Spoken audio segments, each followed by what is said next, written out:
this is how we'll start. Larry David, when he was here, is talking about his brackets. That kind of went a little viral. Drake. If I'm not mistaken, it showed up on the Today Show today, and we appreciate Carson Daly for throwing that out there. Yeah. Valparaiso. He's just like, I'm supposed to know who's on Drake? Drake. And I guess you could just fill in the blank. You're supposed to know who's on Oakland? You're supposed to know who's on the Golden Grizzlies? You're supposed to know who Jack Gohlke is? In all seriousness, I mean, it probably took a few Gohlke threes for folks to realize that Oakland is not from Northern California. No. They're from Rochester, Michigan. And that's who wound up showing up last night in the first round. You know, Pittsburgh, PA is a drive from, suburban Detroit. So a bunch of Oakland, Golden Grizzly fans showed up and they started getting loud and they couldn't believe what they were seeing. And in case you're just wondering what the hell hit Kentucky, it is a blizzard of threes from a handful of players, but mostly the guy on your screen right here, Jack Gohlke, who's got his tongue out and he was, putting his guns in his holster, and then he was Michael Jordan shrugging, and why not? Because the threes that he was throwing in were like off of screens that he had no business firing away because he's going against the grain. He's trying to avoid somebody who was flying off a screen in his face, and they were dropping. Half of them were dropping. And when I say half of them were dropping, he threw 23s at the hoop last night, and 10 of them hit. 7 of them in the first half. And in case you're wondering, if that's part and parcel of Jack Gohlke, well, let's tell you who he is. He's a 24-year-old from Pewaukee, Wisconsin. If that location sounds familiar to you, it's because he went to Pewaukee High School, the same high school of the Watt family. And his performance last night caught the attention of J.J. Watt, who tweeted in Gohlke's direction with a photograph of Gohlke, I guess, back in his high school days as a Pewaukee Pirate in 2016. And Watt was, I guess, out there for his soccer team, says, woke up in London to see that a kid from Pewaukee torched Kentucky to lead Oakland in Rochester, Michigan, he puts in parentheses, in a massive 14-3 first-round March Madness upset. Hell of a performance. And then he added, Jack, doing the hometown proud, hashtag Pirate Pride, because they're the Pirates, the Pewaukee Pirates. And, if you want to look up who Jack Gohlke is, normally you'll see a 247 sports profile from his high school days to see how good he was there and who might have been knocking on his door. The answer is from Division I, nobody knocked on his door.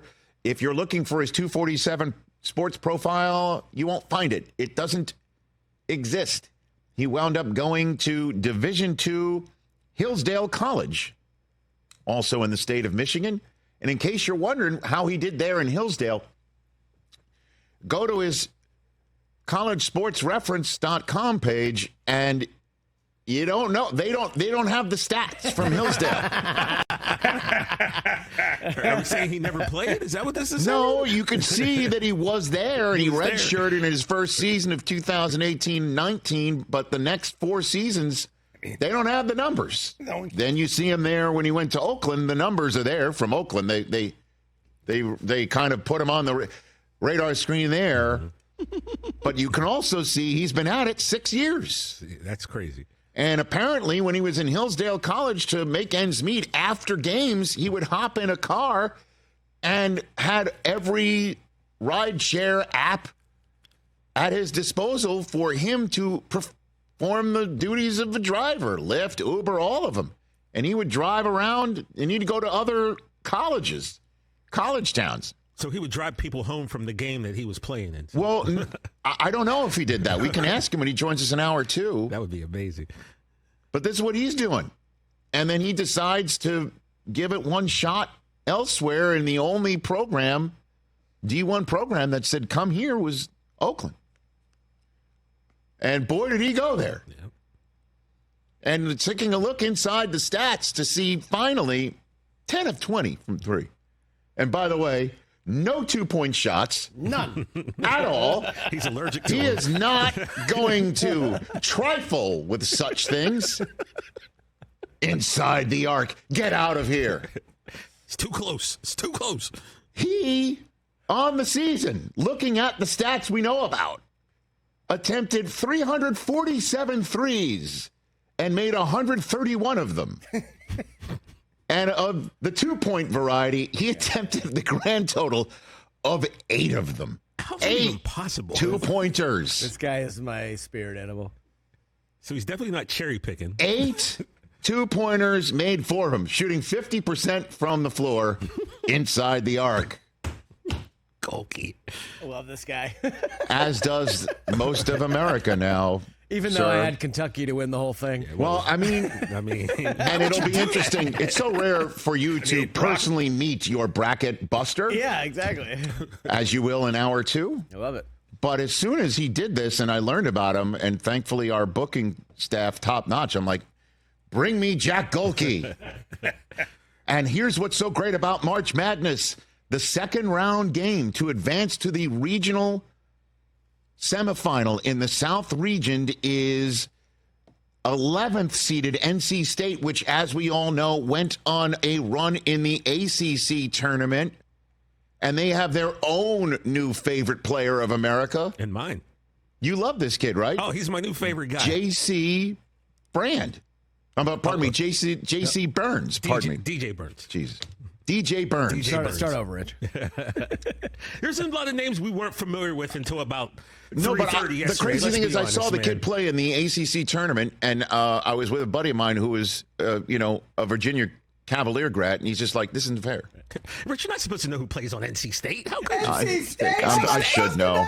This. But and the crazy thing is I've watched him play, and we talked about him before the game, before the show. But at any rate, this is a team that's on its own magical run and is an institution that is synonymous with magical runs in this tournament. The most magical run. NC State versus Oakland. DJ Burns v. Jack Gohlke, the guy who lives inside the paint versus the guy who doesn't venture. He probably doesn't use paint. His house probably has siding. There's no paint. He knows nothing from paint. Rich, you know the funny thing about this Oakland thing, too, real quick? They didn't mention the whole thing. Oakland, that you think is in California, it's not. It's in Michigan. They played the game in Pittsburgh at the Pitt campus. The Pitt campus is located in the Oakland section of Pittsburgh. That was never mentioned yesterday whatsoever. So that in itself is incredible. Needed somebody with inside knowledge right there. East Coaster. That knows, East Coast knowledge. That knows, yes. That's East Coast. But that's what this is all about, isn't it? That's what this is all about, is a team from Oakland featuring a kid that nobody had ever heard of outside of Pewaukee and Hillsdale and, Oakland, Rochester, Michigan, or anybody else who might have been driven by him over the last 5 some odd years. Just lighten it up. And as you called him, Chris, that's my spirit animal. So many people in rec leagues and who just shoot the minute they enter the gym. I've been way to go. I've been cosplaying this dude my entire basketball career.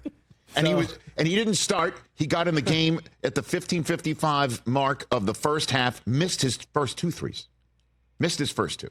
And then I've got him written down here. His first 3 gave the team their first lead of the game, 8-7. His second 3 gave Oakland their second lead of the game. His third 3 gave them another lead at 16-13. His fourth 3 gave Oakland their first 2-possession lead of the game at 19-13. And that's the first time you're going, oh, okay. Certainly since this guy is red hot, heat checking everywhere from any point on the floor, deep behind the 3-point arc, or coming off a screen right to his left, and then with an immense amount of momentum still taking him to his left, where I think he landed out of bounds past the baseline when he came off the screen at the top of the arc, it felt like. He throws that one in. He gave the team the second 2-possession lead of the game. It's 22-17. At 4:49 left in the first half, he gave his team the lead again, 28-25, and then the seventh one where you're like, okay, this may just not be Kentucky's night, even though we're still in the first half. Down by 2 with 1:55 left. He banked in a 3. You could see Coach Cal on the Kentucky bench just throw his hands up, and that's what Gohlke did too. He gave sort of a Jordan-esque shrug. And you're like, uh-oh. Then he had 3 more threes in the second half, including his final one, giving them a 2-possession lead at 67-62. He popped in 2 free throws when he was fouled on a 3 to give him a 6-point lead. But DQ Cole was the one who threw in the most daggerish 3 after Kentucky made it a 1-point game with a minute to go with 37 seconds left. This kid just splash one in from the corner. And then Kentucky was absolutely on its final throws. And then the final shot of the night was just a desperation down 2 possession anyway. And you know who grabbed the rebound to end it? Who had the ball in his hands with no time left was Jack Gohlke. Can't make it up. Catch the Rich Eisen Show every single day on the Roku channel, 12 to 3 Eastern, for free.